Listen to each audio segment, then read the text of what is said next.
देख रहे हैं राष्ट्रीय जगत विजन न्यूज।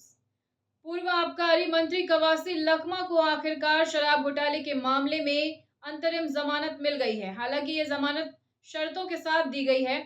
फिलहाल कवासी लखमा जेल से बाहर आ चुके हैं और जेल से बाहर आते ही उन्होंने कहा कि मेरा भरोसा न्यायपालिका पर और मजबूत हुआ है। देखिए पूरी खबर। 379 दिन बाद पूर्व मंत्री कवासी लखमा रायपुर सेंट्रल जेल से बाहर आ गए हैं। लखमा के जेल से बाहर निकलते ही कार्यकर्ताओं नेताओं ने फूल माला पहनाकर उनका स्वागत किया। इसके बाद कांग्रेस नेता गिरीश देवांगन से वे गले मिले। फिर लखमा ने महात्मा गांधी की प्रतिमा पर माल्यार्पण किया।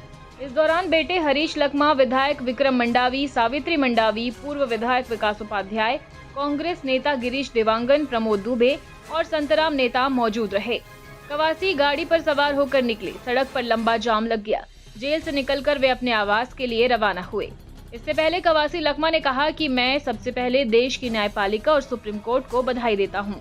मैं एक गरीब आदिवासी हूं, बस्तर की आवाज हूं और बस्तर के जल जंगल जमीन के मुद्दे उठाता रहा हूं। न्याय व्यवस्था पर मेरा भरोसा और मजबूत हुआ है। पूरी उम्मीद है कि आने वाले समय में दूध का दूध और पानी का पानी हो जाएगा। कवासी ने आगे कहा कि जेल में रहते हुए मैंने देखा कि छत्तीसगढ़ के उप मुख्यमंत्री अरुण साव ने टीवी और अखबारों में खुले तौर पर मेरे समर्थन में बयान दिए।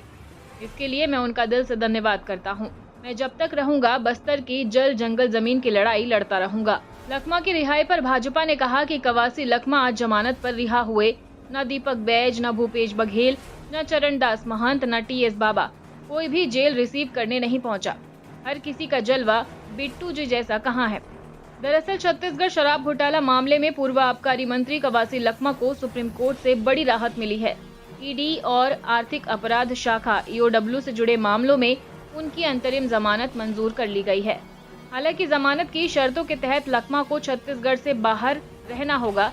हालांकि कोर्ट में पेशी के दौरान वे छत्तीसगढ़ आ सकेंगे। इसके अलावा उन्हें अपना पासपोर्ट जमा करना होगा और वर्तमान पता और मोबाइल नंबर संबंधित पुलिस थाने में दर्ज करवाना अनिवार्य होगा।